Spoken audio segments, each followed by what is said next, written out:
Day 1 for the CPT Online 2020 North America East Light just concluded, and with registrants numbering more than triple than that of the first event in Europe East and Middle East, let's see which of these players were able to make it to top 8. Starting off, we have a top 16 winner side match between Aeon, the current Capcom Cup champion, going against one of America's best, CJ Truth. Aeon went through his pool almost undefeated, going 2-1 against Prophet before advancing to top 16 by taking down Frosty Fasting 12 Street Fighter V champion Joey. All the while, CJ Truth also finished up his pool in a very same fashion, losing one game against No Need to Talk before winning his set against one of America's best boxer mates, Brian F. Though several months have already passed, almost half a year already since Aeon won the Capcom Cup, he still hasn't shown any signs of slowing down just yet, and would proceed to top 8 winner side in dominating fashion, taking the set against CJ Truth 2-0, knocking him down to the loser's bracket.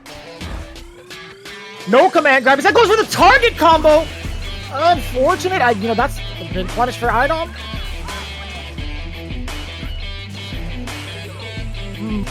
Alright, EX plus. Oh, nice anti-air. You see, Aeon is ready for every situation, man. Anytime you counter what he presents, he has the option to stop you next time. And again, just taking another round for himself. There's got to be a check from Aeon with the low eventually to deter him from doing that strategy. There it is! You had to know what was coming, right? Aeon's too good. He's going to make the adjustments quickly. Oh, the buttercup cross. Oh, goodness gracious. Aeon. 2 games to 0, just like that. Next up, still in top 16 winner side, we have a Urian Mirror with Berger and Mandar.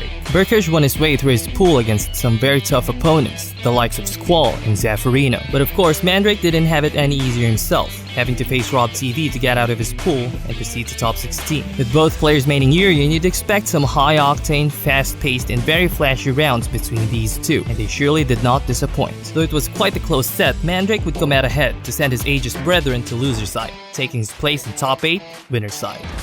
We'll get away with that one. And EX is going to combo off of it, not quite enough damage to put him away. Oh, another EX headbutt from Mandrake. He backdashed. No, neither of these players are scared. I think that's a characteristic of Urian players, right? There are no fear in their hearts.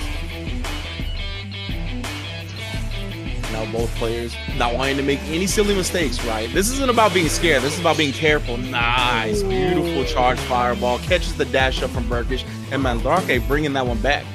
Always a guessing game when you block the EX and E's. Nice, again, ready with the stand medium punch and the tackle up. And just throwing it out, closing the gap. Big counter hit, no conversion from the Mandrake. Ooh, charged in his face. Didn't have a V trigger to activate there. Looking for neutral jump, maybe trying to bait out a headbutt or an EX tackle. There's one EX tackle. It's time for Berger. Gets the counter hit combo as well. Gonna take this man to the floor. We got neutral jumps. Gonna get clipped by that. Nice pick up. Mandrake. Definitely been Berger shit is that mix-up of choice. EX headbutt, big punish, huge counter conversion, and he still has mirror left over. Oh! What is going on? Urian mirrors, let's go. Mandrake staying alive, sending it to a final round. Ugh. All tied up here in the final round between these two. Berger went for the fierce, but Mandrake was still mid-air. EX headbutt finds the mark again. Tackle to get the corner. The neutral jump pays off. V-trigger now active. Oh, beautiful conversion. The roll is in. Oh my gosh. Mandrake with that last-minute mix-up. Changing gears now, we have a top 16 loser side match between two supposedly boxer mates. After being sent down to losers by CJ Truth, Brian F would have to face Ludovic, barely eking out a win against him, 2-1, and Prophet to advance to top 16 loser side. Childe 233 on the other hand rose above his pool, advancing through top 16 winner side by taking quite a close set against Spaceboy, who won against one of everybody's favorites, Smug. After advancing to top 16 winner side though, Childe 233 would have to climb quite a steep hill in the form of El Chakotay, and just couldn't make it, losing the set and going to top 16 losers. There, he'd meet another boxer main, but surprisingly enough, both opted to choose their pocket characters, Brian F's G going against Childe 233's Gil, perhaps expecting the other to pick their main boxer. With both players picking characters that are still quite as explosive, if not more, as their main character, it would be Brian F's G that would overwhelm Childe 233's Gil, eliminating him in the process to secure a spot at top 8. V-trigger already locked and loaded for Childe though, right? The 2-bar V-trigger advantage. Oh, big. You hate to see that kind of thing happen. When it comes to G, eating a raw jumping fierce, you're gonna have pretty bad indigestion. A little bit of damage, but he gets another knockdown from it. The sweep! Oh, the other kind of sweep. The low dash points and the activation. What? Uh-oh.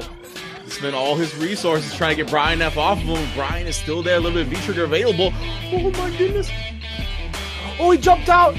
What is going on? That was so haywire from Childe. Oh no. He went for what, back roundhouse? What happened? We're gonna start seeing the parry, right? He did pick that V skill too. Oh. Oh yeah, at least a side switch. On the other side. Checking with the forward roundhouse. That is punishable too. Oh, we tried for a big low. Yeah, the crouch medium kick. You know he wants that V-trigger activation, but he's trying to wait for it to be on hit, and just a wheel kick from Brian. He's like, I'm activating my V-trigger and just doing something, brother. I'm not gonna wait till I hit you.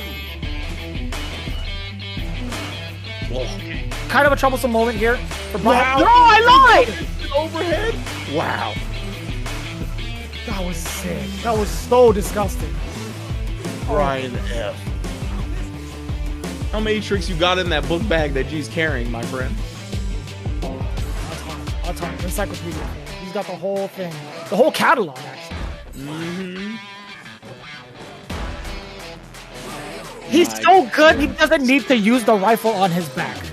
Mm-hmm. He's that confident. Finally, still in top 16 loser side, we have Berkish, the man Mandrake sent to loser side, going against former Capcom Cup champion, Knuckle. Knuckle's road to top 16 was quite a handful to say the least. After making it to winner's final in his pool, he would reportedly lose the set against a teleporting Kage. Still, being set down to loser's bracket unfazed, he had pushed through and advanced to top 16 loser side, winning his sets against Chris Fascinating Who and Terrence. Now facing Berkish in a match that would decide who would proceed to top 8, both players would give it their all to have a shot at taking a spot in Capcom Cup 2020. Knuckle would try to send a message to Berkish that there's a reason why he's been one of America's top players for a very long time by taking Game 1, not letting Berkish's first round win deter him at all. At all. My man had so many bars left just in case, too.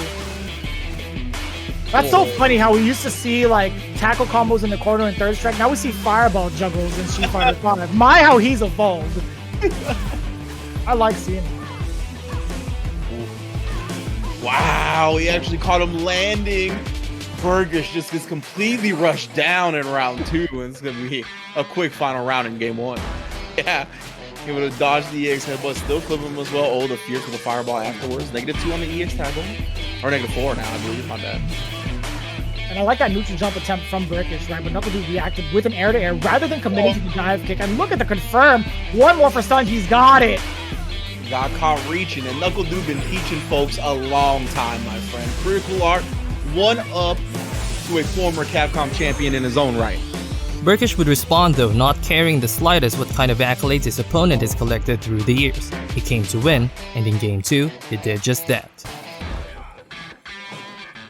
Again, Knuckle has been doing a great job really abusing that air game that Kemi has, whether it be a dive kick or then just going with a regular jump to throw Berkish off.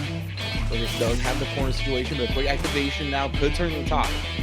Oh, it's so sneaky with the covert ops mission. She's a member of Stars. Throwing him back in the corner. Here we go.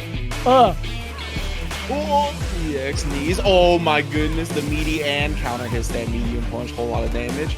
Batista bomb with enough. Of course, the low life on Cammy. Narrowly avoiding the stun. Side switch, you know it. 50-50. Oh, we just held up forward. Knuckle so smart.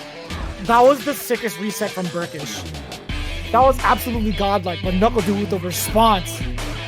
What's a god to a non-believer?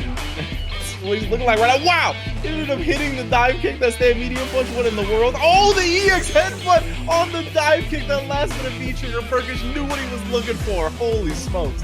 Entering game 3 with the top 8 spot on the line, it would be Berger should take the first step closer at taking that spot with a first round win against Knuckle. But he still retains this corner positioning.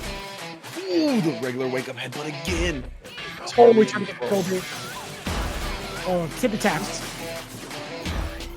Here we go again. Oh, EX still lands on it. He grabbed a normal! He grabbed a normal! Did you see that low medium kick come up on the start? Knuckle would bounce back though, but with quite the nail biter of a round, dropping his combo and almost handing Berger another comeback. I love those, man. Oh, and that's a signature from Knuckle and Candy right there, right? The no, stand the back and walk back. That's unfortunate, hugely unfortunate. Reset, coral punch. Oh, tried for review. Yeah, the reversal, I have to imagine. Oh, that was so awkward. That was such an awkward exchange because of how he hit. But with Berger really hungry for that top 8 spot, would finish Knuckle's run, win the set, and place himself in top 8 loser side to have a shot at the Capcom Cup qualification. Back roundhouse all the way, man. The EX knees. Man, this is quite the difference between Knuckle and just a raw overhead and the 4 medium punch anti-air. Oh, another raw overhead.